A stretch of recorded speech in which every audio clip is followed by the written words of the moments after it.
Ok. Since both words had their meaning changed throughout history. Eu pego isso, a frase e falo, como você falou, elas mudaram muito, inclusive, não sei o que. E aí, Tá bom. qual que é o outro? Vocês falam sobre o quê?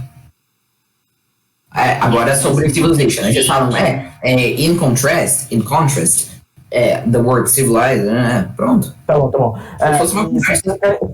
Vocês não querem que eu volte da minha parte, não? Vocês não querem começar até da minha parte, porque eu não falei? Do começo? The alliances changes over time. Pra mim, tanto faz. A gente já vai começar dali pra mim. Então, começar dali do começo, tanto faz. Ô, Davi. Vou ser bem sincero, eu acho que NA é script, velho. Mas vamos lá. Não, aí, Davi, nesse negócio da imagem... Porque tinha um script, seguiu o script mesmo. Tá, mas nesse negócio da imagem, o Davi tava descrevendo. Eu posso pegar isso aqui, porque foi meio que a descrição que eu criei, eu meio que sei falar isso aqui sem ler. Eu vou comentar sobre isso, tá? Porque eu já sei que eu vou... É só fala, exatamente, velho. Só fala. Tá. Podemos começar? Já tá começando. Tá, filmando. O Divi começa. Perfeito. Calma, do zero? Como assim? Do Last Start with Perguntando, tá? Onde começar? Tá, peraí, 3.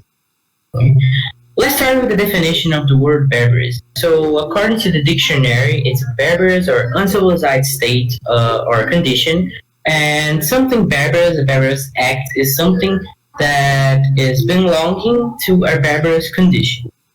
And according to our studies in social studies and history, we discovered that through time there were lots of different barbaric groups or tribes. And Europe had 5 big barbarian groups. The Huns, the Franks, the Vandals, the Saxons, and the Visigoths, also known as Goths. Yeah, and you mentioned the Vandals from one of these 5 big groups. And my personality the Mike, that is Gensric, he was the king from the Vandals. But each one of these tribes that you mentioned, they had a big hatred towards the Roman Empire because they were powerful and they all wanted it to fall.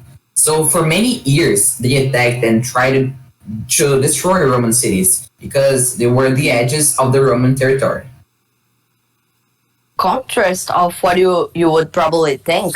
The barbarians, even though they had this common enemy that was Roman, they were basically had what was almost considered a rule. They were never united. So I mean, they were never together, even though they had this same enemy, which was Rome. Yeah, but the thing is that they had. Yeah, sure. And I think that this is one main point because in today's reality, we say that something barbaric is something bad because they were never united, so they always fought. So I think that might be something to consider. You're relating that to the unity, right, of people, and if we were united, we wouldn't be barbaric. So, as Pietro said, they were never united. That isn't exactly true because they had alliances. So, for example, Eric's microphone, right, is from the Visigoths, right? So, Vandals, but Vandals. So the Vandals made an alliance with Theodoric, which was the part of the Orthodox. So their alliances changed over time to fight over Rome. So as they were really powerful, they united, and because of their unifications, they became one of the 8 most known reasons why the Roman Empire might have fell. Yeah, and they're usually described by their enemies. And this makes the definition of civilization and barbarism depend on who you're talking to. Because the person who is considered a barbarian by someone may be just a normal civilized person of another one. And this just comes to show how much the word's meaning has changed throughout history. Yeah, it's used to identify evil. Yeah, you said how they changed throughout history. The word barbaric is today used to coin something evil or bad, and its origin it's not actually similar. So the word originated in Greece, and it was used to refer to people that couldn't speak Greek or were not from town. So regardless of their intentions, they didn't consider if the person was bad or good. They just didn't care. And this word was later used by Romans to refer to foreigners. So they're enemies. So again, referring to something bad. And however, the word barbarian wasn't seen as bad thing for all Romans, because I remember one case from a priest from the Roman Empire that said that the barbarians, even though they were not united, they loved each other, and the Romans, they just persecuted each other. So, in conclusion, today the word is used to describe foreigners, or it is very common to describe something just from the past. So this is something barbaric from the medieval times. We also use the word to describe like cruelty and violence because because the Romans called their enemies barbarians.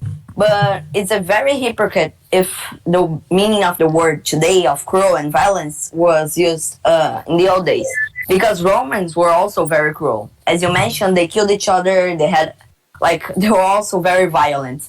So it doesn't really make sense if it wasn't from a speaker point of view, the way they use the word. Yeah, this actually. Oh, sorry. This actually. It's a war. Can I speak first? Yeah, sorry. It's a war, so you have both sides of the coins, right? But the Romans ended up just being more famous for their literature and building and everything, so we ended up seeing us look more civilized than the other. 100% agree. Yeah, this actually. Yeah, this actually even ties up to what you said before, that the barbarian depends on who the speaker is. So for the people outside of Rome, they probably would see the Romans killing each other, like Eric said, and persecuting each other, and they would think that they were doing the barbarous acts. Yeah, so they were we're civils, but actually they're doing the barbaric things. And it's really interesting to note that some people today don't even know the origin of the word barbaric, but they use to describe something that is bad. Although the first thing that it was to people who couldn't speak or were from outside, and they don't even know anything about the word, and they already use the word as bad, something cruel. And I think it's something really to point out. But yeah, but in reality, the barbaric people were just people being described by their enemies. An example that happened just as for the barbarians was when the Mongols were invading the other empires. People started to give the word Mongol a bad connotation, just as with the word barbarians. Yeah, and obviously from the. Sorry? What? You can go first. Obviously from the Mongolians' point of view, right, they weren't evil, right, and they thought they were the civilized ones. Sure, some of the Mongols used to be nomadic, but they were still civil, but it's still used as a bad connotation, because it was still bad. Yeah.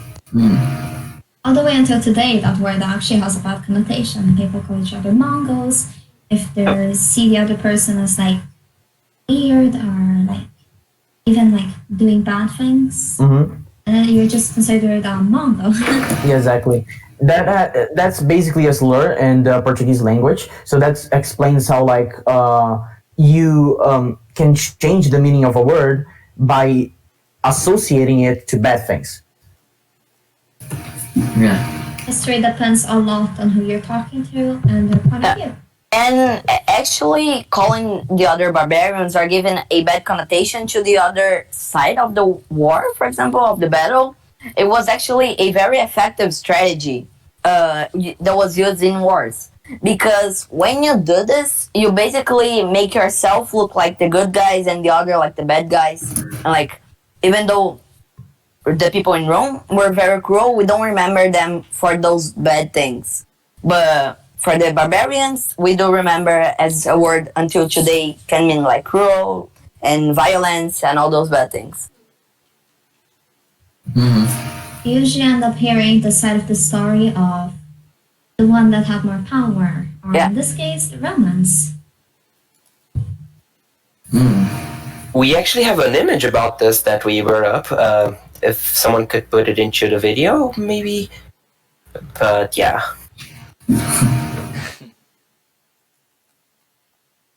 Yeah, so Do you want- Sure. yeah, you can say. I think Joe was going to explain the picture. Yeah, no, I was waiting to see if someone wanted it, but Cheryl did.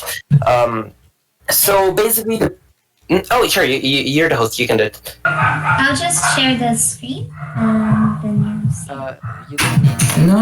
We don't need it, we can add it later. Yeah. Okay, I can explain the image if you want. Okay, so I'm gonna explain since nobody said anything. Okay, so basically in the left we can see a Mongol. I'm sorry, I got confused by the hard talk before.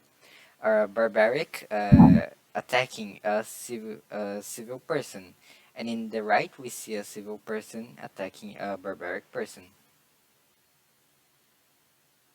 A civil, entre parentheses. Yeah. Yeah, because like if a barbarian attacks a civil person, barbaric attack. But if a civil person attack a barbarian, you are civilized and you're part of a civilization. They're literally doing the same thing, but just have different names because Exactly. They're labeled in the bottom with barbaric and civilized person because of that. Barbari. Yeah, that's a different language. I think we can say about like the civilization pointing that topic, right? What is civilization and how did it emerge? Can you say that, Jimmy? Sorry, the audio cut it for me. Your but audio it's- cut out. Ooh, sorry. So I think that we because we're talking about like civilizations and civilized people. Why don't you like explain how a civilization merged and what is a civilization? So basically, as a lot of people determine a civilization as normal people at the time, obviously, but the idea from civilization is people who can group together to survive and make self-living. Yeah, and we are considered to be civilized people. And I think this image can be